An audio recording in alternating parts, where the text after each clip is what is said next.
Hello, this is the continuation of my summary of Baha'i history in the West.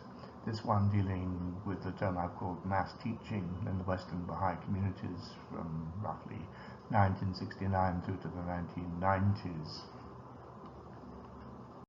It comes from an old essay I published in 2004, The Baha'i Faith in the West, a survey published in Kalimat Press's Studies in Babi and Baha'i Religions series. So, mass teaching in the West.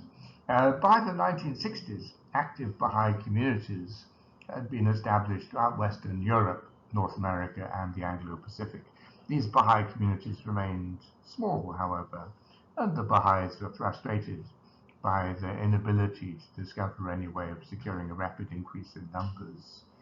The onset of mass teaching, so-called, and large-scale conversions to the Baha'i faith in various parts of Latin America, Sub-Saharan Africa, and Asia, which occurred from the 1950s onwards, only highlighted the comparative lack of growth in the West. The change in the West came in the late 1960s and the early 1970s, with a series of large influxes of new Baha'is. The primary trigger for this new growth appears to have been the Baha'i response to changes in the semi-autonomous and transnational youth culture, which by the 1960s had grown to incorporate or influence significant numbers of young people in nearly all Western countries. These changes in the youth culture led to a sudden and widespread growth of social reformism and experimentation. As a non-traditional religious movement committed to concepts of social change, the Baha'i faith was potentially attractive to those influenced by the youth culture. Successful adaptation of Baha'i teaching methods by some local Baha'i groups led to relatively large numbers of youth converts. News of these successes was rapidly transmitted to other Western Baha'i communities, which then sought to emulate them, invariably with a measure of success. Nearly all Western Baha'i communities gained new converts from the youth culture. The influx of new young Baha'is had a major transformative effect on the existing Baha'i communities.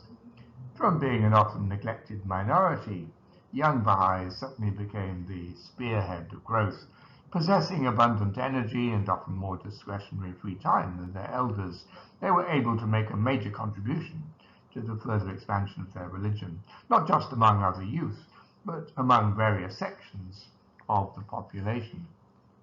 This subsidiary expansion was particularly marked in the United States, where teams of mainly young Baha'is successfully sought to teach their religion to the hitherto neglected rural black population of the southern states. The results were impressive, with over 20,000 Baha'i enrollments from these areas being recorded during 1970 and the early months of 1971 alone. Conversions from other minority group members were made also. As a result of these gains, the Western Baha'i population tripled in size between 1968 and 1973, from about 41,000 to around 126,500. The details of these figures are in the original article, so if you want to know more details, look at that. Expansion in North America was greatest in both absolute and proportional terms, 74,000 or an increase of 23%. Proportionally, Australia and New Zealand, 2,800 increase, or 187%, were more successful than Europe, only 8,300 or 93%. This expansion was difficult to maintain, however. The youth culture itself was highly volatile, and by the early to mid-1970s, it had begun to change again. In common with various other movements of alternative religiosity, the Baha'is found that their influx of young converts was slackening off. There was also a major problem of integrating new Baha'is into established Baha'i communities. There were often considerable cultural differences between the older Baha'is, who were predominantly white and middle class, with fairly conservative styles of cultural expression, and a proportion of the new Baha'is. These included youth who were influenced by the anti-establishment elements of the youth culture, and often, in the United States, poor and poorly educated rural African Americans. There were also the logistical problems of socializing large numbers of new Baha'is into Baha'i norms and values when the Baha'i communities themselves possessed only limited resources in terms of trained and available personnel. These logistical problems were particularly severe in the United States, and there, as elsewhere, a proportion of the new converts subsequently ceased to be Baha'is or drifted into inactivity. There were also intense debates within some of the national Baha'i communities, both about the wisdom of seeking large-scale conversions and hence relaxing the traditionally strict entrance requirements, and more implicitly, about the need to maintain the traditional cultural values of those communities. Generally, there was a significant shift in the cultural style of Baha'i activities, including a greater use of music and the development of a more varied range of meetings, as Baha'i communities successfully incorporated a significant proportion of the new Baha'is. There were undoubtedly considerable differences in the rates of success in the various national Baha'i communities. The combination of these external and internal factors resulted in a dramatic downturn in the rate of Baha'i expansion from the mid-1970s onwards. Again, see the article for details. This was despite a large-scale influx of Iranian Baha'is into many Western Baha'i communities following the Islamic Revolution of 1979. By 1988, there were over 200,000 Western Baha'is, as compared to only 126,500 in 1973, but the rate of growth was appreciably lower.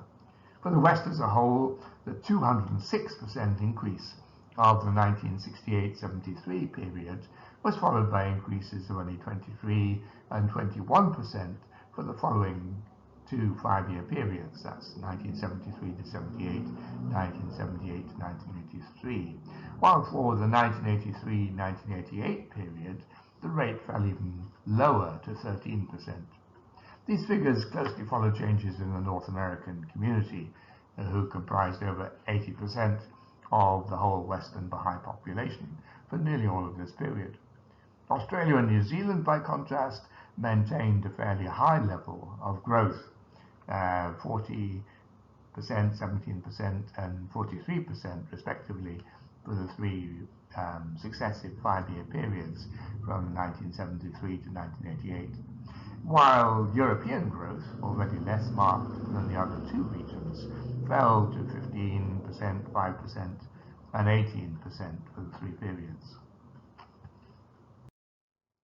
In conjunction with the lower rate of growth, it is likely, however, that the Western Baha'i communities were far more stable in 1988 than they had been in 1973. The experience of rapid growth forced them to learn new ways of consolidating large numbers of new declarants, and subsequently of coordinating appreciably larger Baha'i communities. The apparent trade-off between growth and stability may not always hold, and it may well be that the Western Baha'i communities are now more able to cope successfully with unexpected rapid growth than they were in the early 1970s. Certainly they continue to seek rapid growth, and the experience of rapid growth seems to have transformed Western Baha'i understanding of what is achievable. Apart from the growth in numbers, the period since the late 1960s has also been marked by a major change in the public visibility of Western Baha'i communities. Outside of North America, it seems reasonable to suppose that in the 1960s the Baha'i faith was largely unknown to the general public. This is not the case now, as has been evidenced by the large amount of media coverage the Baha'is have attracted throughout the West in recent years, largely as a result of the combination of public interest in the persecution of Baha'is in post-revolutionary Iran from 1979 onwards, and the Western Baha'is' success in mobilizing media attention. The persecutions in Iran have also attracted considerable sympathy from public figures and bodies in the West, as have the issuing of the Universal House of Justice's statement, the promise of world peace, and growing Baha'i involvement in socio-economic development projects. We should also talk now briefly about the former Eastern Bloc. The communist regime in Russia and the various communist governments which had been established in Eastern Europe after World War II pursued militantly anti-religious policies which prevented Baha'i activities from either continuing or even starting in their respective countries. The situation changed dramatically with the collapse of these regimes from 1989 onwards and the breakup of the Soviet Union. Whereas previously there had been a small number of isolated individual Baha'is in several of these countries, organized meetings and proclamation events such as tours by Western and Third World music groups very rapidly led to the growth of Baha'i communities in all of these countries.